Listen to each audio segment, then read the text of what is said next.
In honor of Spooktober, today I'm going to be talking about some horror-themed literature. And I've decided that I would shake things up a bit today and talk about some poetry, because nothing scares me more than poetry, because I never fucking understand it. In fact, I think I'm gonna need a little help. There. Now I'm smart. Alright, now, where can I find some spooky poetry? Hello? Oh, are you the scary black cat of Halloween? What have we got here? Yes, this is just what I needed. Thank you. Alright, so I've got a few horror-themed poems here, so let's prepare to be spooked. This first one is called Because I Could Not Stop for Death by Emily Dickinson. I don't think anyone can really stop for death. I mean, it kinda just hits you one day, like a bus. Because I could not stop for death, he kindly stopped for me. The carriage held but just ourselves and immortality. What? The speaker here is met by Death, who is personified as a fine gentleman in this poem. He's offering to take her on a nice carriage ride through the town. Hey, speaker, do you know this guy? Didn't your mother ever teach you about stranger danger? Anyway, they set off on the carriage ride at a nice leisurely pace through some beautiful fields. The speaker enjoys looking at the sights. It's a beautiful sunset, there are kids playing outside, it's just a pleasant time. Death seems like a pretty nice guy to me, honestly. I mean, he's taking you on a free carriage ride, man. But then, the sun sets, and it starts to get a little chilly, and the speaker, the doofus, forgot to bring a jacket. All she's wearing is a gossamer? A tippet? What are these things? Whatever. Point is, she's underdressed. Then, Death takes the speaker to a graveyard. So Death and the speaker go through the graveyard, and they come across a tombstone, and the speaker realizes that this is her own tombstone, and she's been dead for all these years.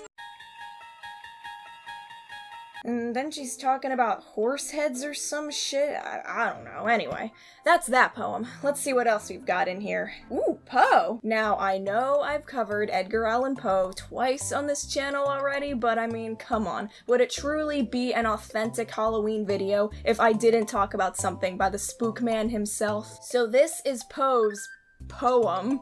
That sounded way better in my head. The Raven. Oh god, this thing is long. You better not let me down, Poe. So the speaker of this poem is sitting at home after a long, hard day of groveling over his long-lost girlfriend. Then he hears a knock at the door. God damn it, can't get a fucking moment's peace around here.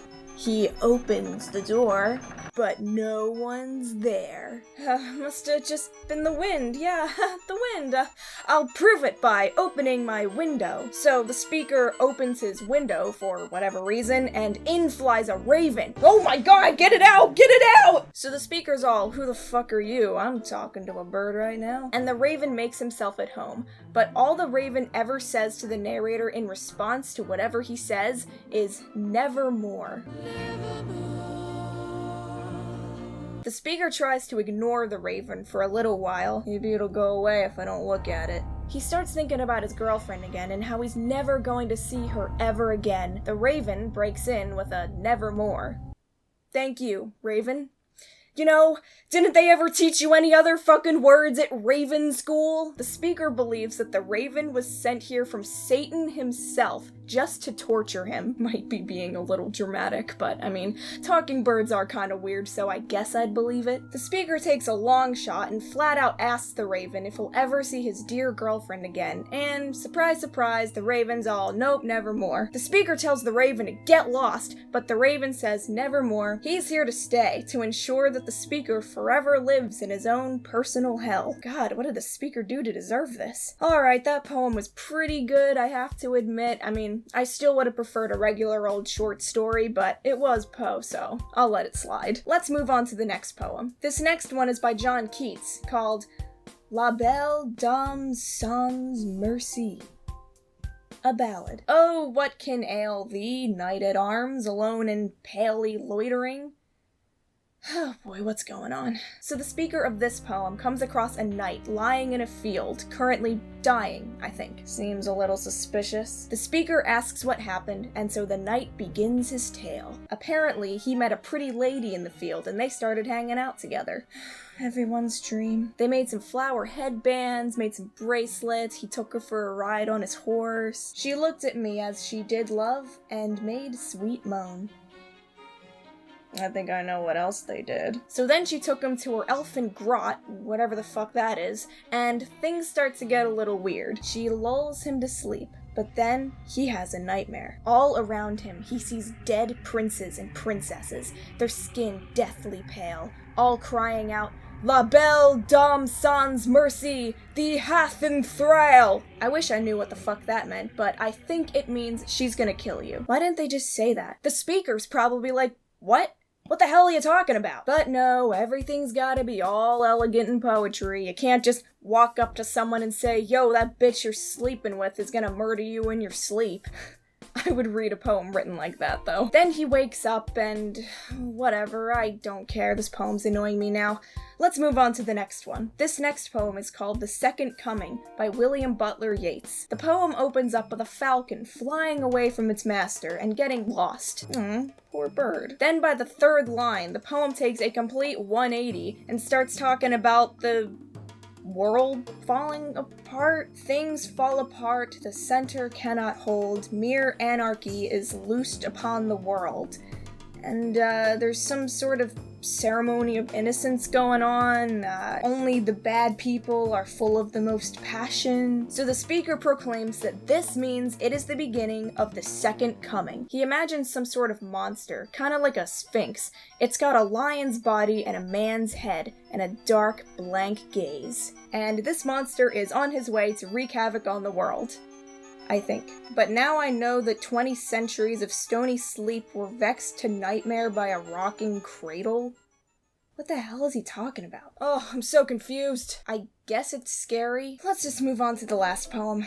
This one is by W.H. Auden called Oh, Where Are You Going? I'm not going anywhere, man. Calm down. I'll read your poem. So this poem has a thing going on where it's a person asking another person a question, and every stanza it renames them because the irritating language of poetry wasn't annoying enough for me to have to keep up with. In the first stanza of the poem, it's a reader asking a writer, Oh, where are you going? Excuse me, I just have just one question. What the fuck kind of profession is a reader? What about a rider? Like, riding horses? Is this guy like fucking equestrian? So anyway, the rider's going on some kind of journey, I guess, and the reader's all, Yonder's the midden whose odors will madden.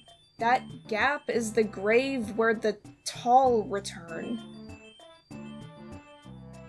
Here, I'll translate it for you. No, don't go. It's dangerous. Now in the second stanza, they're called the Fearer and the Farer. God, this is a difficult poem to read out loud. The Fearer tells the Farer, that night's coming soon, and he won't be able to see where he's going. When you step from granite to grass, you're not gonna know where you are anymore. You could trip over a rock, I tell you. You shouldn't go. Now in the third stanza, they're called the Horror and the Hearer. You know what? I'm going back to reader and writer because I can say those. The reader's all like, oh my god, was that a bird? Birds are diseased, you know. The writer should just be like, dude, shut the fuck up and stop trying to scare me with things that aren't scary. You wanna know what's really scary? Spiders. Big dogs. Oh, if you want a scary bird, here's a scary bird, the fucking raven from Poe's poem. He was kind of a weirdo. Alright, let's finish this poem. Out of this house, said writer to reader. Yours never will, said farer to fearer. They're looking for you, said hearer to horror. Is this a conversation? How is any of this connected? What house? Who's looking for him?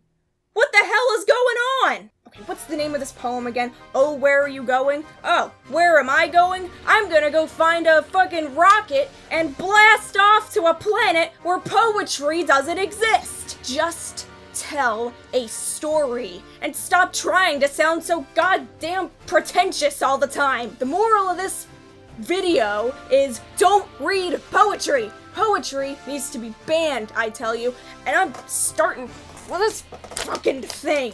Yeah. How do you like me now, poetry? Happy Halloween!